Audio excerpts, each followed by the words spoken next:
छाता यहाँ रखो, छड़ी यहाँ रखो, जूता कपड़ा यहाँ रखो। तो लोग बोले हम लोग इस घाट के पंडा हैं, यहाँ कुछ देना पड़ता है। बोले कि पंडा के अब आप स्नान करोगे कुछ दक्षिणा देना पड़ेगा। भाई हम लोग को यही आशा बंदित है। तो बोले कि ये तो मैं तो कभी दिया नहीं हूँ और यहाँ देना पड़ेगा। तो सामने देखे एक मुर्दा घाट था।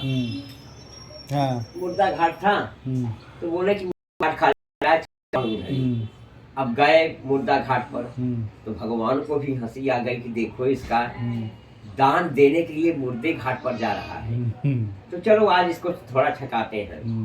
भगवान ही पंडा के रूप में बने।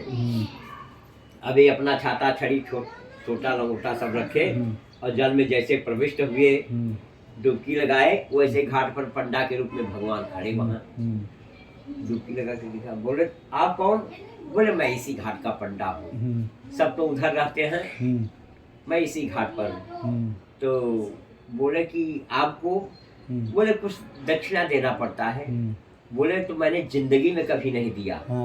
बोले आज तो देना पड़ेगा, आज स्नान करने हैं, आज तो देना पड़ेगा। बोले देना पड़ेगा? बोले हाँ। बोले नहीं दिया तो? बोले नहीं दोगे तो हम पानी में से निकलने नहीं देंगे। अरे कहा ये तो बड़ा मन में कोसने लगे कि इसीलिए मैं नहीं आ रहा था, लेकिन पत्नी ने भेज दिया। अब भगवान भी उसको मन पढ़ रहे हैं सब। तो पंडा जी बोले क्या हुआ? अरे आप जैसे जजमान आ जाते हैं तो एक एक साल का मुझे दे के जाते हैं, उन्हीं के सहारे मैं एक एक साल बैठ करके खाता हूँ। बोले एक एक साल? मैं तो एक घंटे का नहीं देने वाला हूँ। तुम एक साल की बात छोड़ दो, एक महीने की बात छोड़ो, एक दिन की बात छोड़ो, एक घंटे का मैं नहीं देने वाला हूँ। तो बोले कि एक घंटे का नहीं दे सकते, एक क्षण का ही दे दो, एक क्षण, ताकि मैं तुम्हारे उस दान से खा पी लूं। बोले मैं एक क्षण में एक कुछ भी नहीं दूंगा। नहीं आज तो देना पड़ेगा, नहीं तो पानी में से निकलने नहीं दूंगा। अब बड़े सकते और बड़े आए निकल करके। बोले तब उधार दूंगा। बेटे उधार लिखवा दूंगा, कौन आएंगे लेने के लिए? 16 किलोमीटर। अब जो है बोले ठीक है उधार सही। भगवान पंडा के रूप में रजिस्टर निकाले। रजिस्टर निकाले। बोले कि मेरा उधारी लिख दो। अधेला पैसा उन दिनों चलता था। अधेला आधा पैसा पहले आधा नहीं चलता है, करनी दुआनी आधा नहीं, अधेला पैसा चलता था। तो कहा कि नाम है दानचंद, और गांव वालों ने उनका व्यंग में नाम एक दानचंद रख दिया। नाम उनका व्यंग में दानचंद रखा था। तो हाँ कितना दे रहे हो? हाँ अधेला पैसा, ग्राम फला जगह, सब पूरा एड्रेस पता लिखवा दिए। अब जो है जब सब हो गया, अब चले गए पैदल 16 किलोमीटर गए घर पर। और जैसे भोजन पानी करके, जैसे चारपाई पे बैठ के और रखने जा रहे थे, तभी आवाज आई बाहर से, जजमान की जय हो। दानचंद ने पत्नी से कहा कि जाओ देखो बाहर कौन है। बाहर आए तो बोले कि मैं दानचंद का पंडा हूँ और हमको देने के लिए दान बोले थे, वही मैं देने आ गया। पत्नी बोली कि कोई पंडा को कुछ देने के लिए कहे। अरे बोले आ गया आधे पैसे के लिए 16 किलोमीटर। भगवान को कौन सा ट्रेन पकड़ना है, गाड़ी पकड़ना है, वो तो कहीं टिकट हो जाए। बोले आ गया, बड़ी ताजुब की बात है। तो पत्नी से बोले कि जाकर के कह दो कि अभी थके हारे आए हैं, 2-4 दिन बाद आना, लेके जाना, उनकी तबीयत थोड़ा नरम है, ठीक नहीं है, जाओ ऐसे कह दो।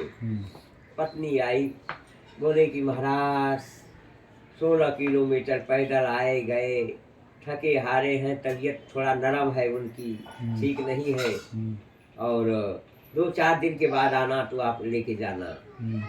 बोले दान मिले चाहे न मिले, हमारा संकल्प से हमारे यजमान का जो है तबीयत नहीं वो ठीक है, गड़बड़ है, तो ऐसे हालात में मैं अपने यजमान को छोड़कर नहीं जा सकता। आप तो ऐसा करो, चावल दे दो, आटा दे दो, आलू दे दो, सब्जी घी आटा जो है सब दे दो, मैं यही बनाऊंगा खाऊंगा जब तक कि ठीक नहीं हो जाएंगे। अरे पत्नी गई, बताई कि वो जाना नहीं चाहता है, वो तो है। अरे बोले कि अरे बाप रे, ये तो बड़ा जिद्दी पंडा है भाई। हाँ, अब क्या करें, तो उनको एक युक्ति सूझी दानचंद को। कहा कि ऐसा है कि जा करके उससे कह दो रोते हुए कि अभी अभी चल बसे।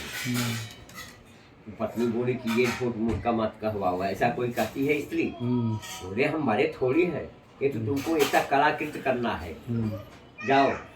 अब पत्नी गई रोते हुए, रूंढते सर में, कहा क्या बताऊं पंडा जी। कहा क्या हुआ? कहा कि अभी अभी। कहा अभी अभी क्या? क्या क्या बोलो बोलो, क्या हुआ? कहा अभी अभी चल। अरे चल बसे अपना। आहा, तो ऐसा करो कि अब तुम गांव वालों को कहाँ इकट्ठा बुलाती फिरोगी, मैं ही सब गांव वालों को बुला देता हूँ लकड़ी के लिए। हाँ, अब अभी तो रूप प्रगटे थे ही काला, तो जितने घर थे उतने भगवान पंडा के रूप में हो गए। और कहा भाई दानचंद आपके गांव के थे, वो मर गए, उनका गुरु जी हूँ, चलो चलो लकड़ी लेकर के। क्षण मात्र में यानी पूरा गांव में खबर हो गई कि दानचंद मर गए, दानचंद मर गए, कल गंगा नहाने गए थे, आज मर गए। अब जो है पूरा गांव जुटा, स्त्रियां आदमी नर नारी सब जुटे। अब भीतर उनका चारपाई पर लेटे हुए अब श्वास चढ़ाए। भगवान ने मन में विचार किया कि ऐसा जिद्दी आदमी आज तक मैं नहीं देखा। बताओ, ये आधा पैसा देने के लिए श्वास चढ़ा के पड़ा है, मरा। अब घर से जब घर में के अंदर से चारपाई जब बाहर निकालने लगे, अब उसकी पत्नी सचमुच रोए, हाय इनको मत लेके जाओ, ये मरे नहीं हैं। तो गांव वाले समझाते कि मरने वाला तो मर गया, जाने वाला तो गया, ये तो तुम्हारा मोह है, ये तो तुम मोह के कारण कह रही हो, पर जाने वाला तो गया, लेकिन फिर भी न हिले न डूले। हाँ, अब फिर जो है बाहर निकाले। भगवान ने मन में विचार किया कि सब मुझसे हार जाते हैं, लेकिन आज मैं से मर जाएगा, ये देगा नहीं।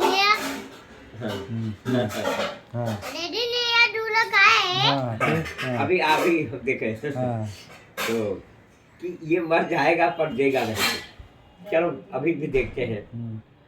अब गांव वाले उसको उठाए और लेके जाने लगे। उसकी पत्नी दहाड़ मार के कि ये मरे नहीं हैं। अब स्त्रियां पकड़ के समझाने लगी कि मरने वाला तो मर गया, ये तो तुम्हारा मोह है, अब तुम कितना रोती फिरोगी। अब ले गए गंगा के मसान घाट पर, वहाँ चिता बनाई गई, लगा करके तैयार हुआ और चिता पर लटा दिए। भगवान ने कहा कि मर जाएगा, पाप हमको, जीते जी मर जाएगा, ये पाप हमको, हम खूब बने पंडा। भगवान भी पछता रहे हैं।